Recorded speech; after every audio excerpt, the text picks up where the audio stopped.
75 ஆண்டுகளுக்கு முன்னால் தீர்க்க தரிசனமாக அவரால் உணர முடிந்திருக்கிறது. மத நம்பிக்கை உள்ளவர்களின் கைகளில் ஆட்சி அதிகாரம் சிக்கிக் கொண்டால் நாட்டை விட மத நம்பிக்கைகளே மேலானது என்பதை அவர்கள் உறுதிப்படுத்தக்கூடிய நிலை உருவாகும் என்பதை இங்கே சொன்னார். புரட்சியாளர் அம்பேத்கர் சொன்னது இங்கே இப்போது நடைமுறையில் இருப்பதாகத்தான் நம்மால் உணர முடிகிறது. புரட்சியாளர் அம்பேத்கர் அவர்கள் வாழ்ந்த இடத்தை சர்வதேச நினைவகமாக மாற்றியிருக்கிறீர்கள். அவருடைய உடல் எரியூட்டப்பட்ட இடத்தை அங்கே 433 அடி உயர சிலையை நிறுவி இருக்கிறது உண்மைதான். அதை 26 திறக்க போகிறீர்கள். புரட்சியாளர் அம்பேத்கர் லண்டனில் வாழ்ந்த இடத்தை நினைவிடமாக மாற்றி இருக்கிறீர்கள். ஆனால் அவருடைய பெருமையை போற்றுகிற அதே வேளையில் அவர் உருவாக்கிய அரசமைப்பு சட்டத்தை ஆன்மாவை தகர்க்கக்கூடிய ஜனநாயகத்தை தகர்க்கும் ऑलरेडी है तिरवा मावलान जी सीतोल तिरमावलान மாண்புமிகு அவை தலைவருக்கு வணக்கம். இந்த அரிய வாய்ப்பை எனக்கு வழங்கியமைக்காக என்னுடைய நன்றியை உரித்தாக்குகிறேன். அரசமைப்பு சட்டம் ஏற்கப்பட்டு 75 ஆண்டுகளை தொட்டிருக்கிற நிலையில் அதை கொண்டாடும் வகையில் 2 நாட்களாக இந்த அவை புரட்சியாளர் அம்பேத்கர் அவர்களை போற்றிக் கொண்டிருக்கிறது. புரட்சியாளர் அம்பேத்கர் அவர்கள் 3 ஆண்டு காலம் அல்லும் பகலும் அயராது உழைத்து ஒரு புதிய இந்தியாவை, சமத்துவ இந்தியாவை கட்டமைப்பதற்காக இந்த நாட்டுக்கு ஒரு அருட்கொடையாக வழங்கிய சட்டம்தான் இந்திய அரசமைப்பு சட்டம். இது வெறும் சட்டம் மட்டுமல்ல, புதிய இந்தியாவை கட்டமைப்பதற்கான கோட்பாடும் ஆகும். இந்திய அரசமைப்பு சட்டத்தின் முகப்புரை அதை விளக்குகிறது.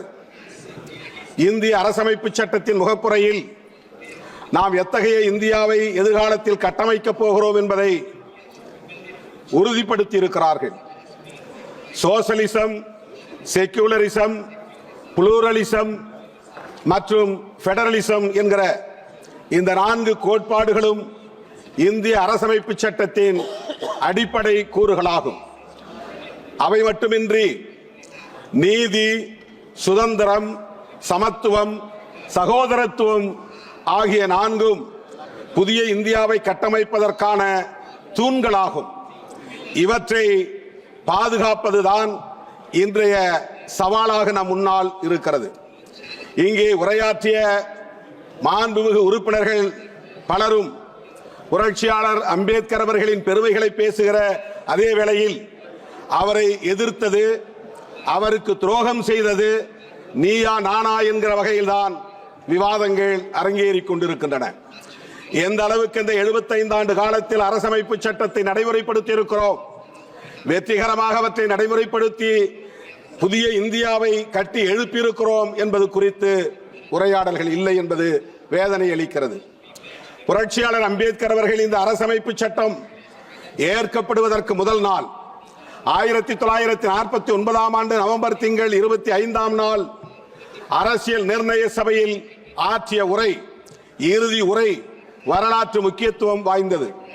3 ஆண்டு காலம் அரும்பாடுபட்டு உழைத்து உருவாக்கிய அந்த அரசமைப்பு சட்டம் குறித்த கவலையை அவர் வெளிப்படுத்துகிறார்.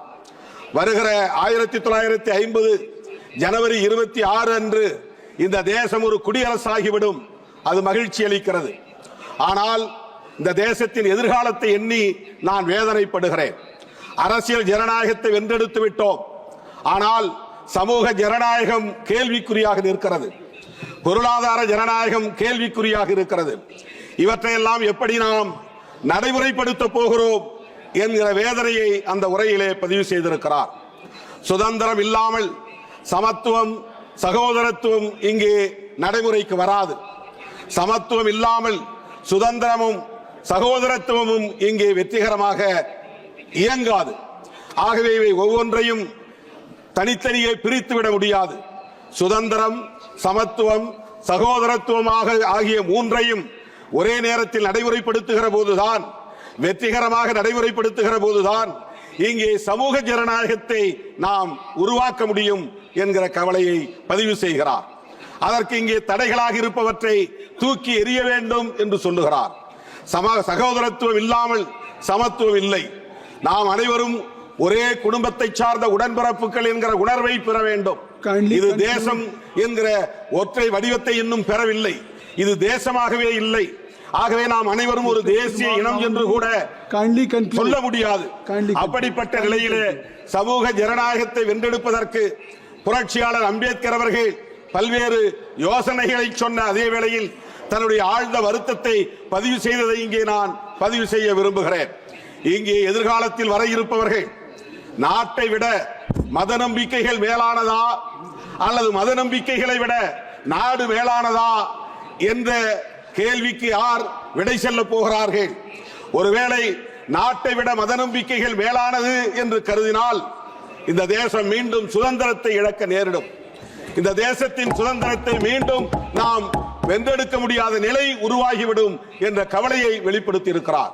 75 ஆண்டுகளுக்கு முன்னால் தீர்க்க தரிசனமாக அவரால் உணர முடிந்திருக்கிறது.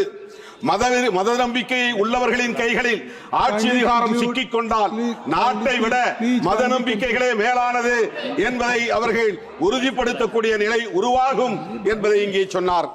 புரட்சியாளர் அம்பேத்கர் சொன்னது இங்கே இப்போது நடைமுறையில் இருப்பதாகத்தான் நம்மால் உணர முடிகிறது. புரட்சியாளர் அம்பேத்கர் அவர்கள் வாழ்ந்த இடத்தை சர்வதேச நினைவகமாக மாற்றியிருக்கிறீர்கள். அவருடைய உடல் எரியூட்டப்பட்ட இடத்தை அங்கே 433 அடி உயர சிலையை நிறுவியிருக்கிறது உண்மைதான். அதை 26 திறக்க போகிறீர்கள். புரட்சியாளர் அம்பேத்கர் லண்டனில் வாழ்ந்த இடத்தை நினைவிடமாக மாற்றி இருக்கிறீர்கள். ஆனால் அவருடைய பெருமையை போற்றுகிற அதே வேளையில் அவர் உருவாக்கிய அரசமைப்பு சட்டத்தின் ஆன்மாவை தகர்க்கக்கூடிய ஜனநாயகத்தை தகர்க்கும். Already you have taken more than your time. Already you have taken more than your time. Please kindly conclude. Vijay Kumar Hasdagi. Please. Vijay Kumar. Sir, मैं बोलना आरंभ करता हूं और धन्यवाद देता हूं कि आपने मुझे कॉन्स्टिट्यूशन एडॉप्शन पे बोलने का मौका दिया। सर, इधर हूं। हो गई बात। और हो गई। I have already given more than 3 minutes more. Kindly conclude. Single minute. Kindly conclude. Sir, single minute. பொருளாதார அடிப்படையிலான இடஒதுக்கீட்டு முறையை இங்கே சட்டமாக்கி இருக்கிறீர்கள். இது அரசமைப்பு சட்டத்திற்கு எதிரான தாக்குதல். ஆனால் schedule cost, schedule tribes, OBC மக்களுக்கான இடஒதுக்கீட்டிற்கு சட்டம் இல்லை. श्री विजय कुमार जी, धन्यवाद।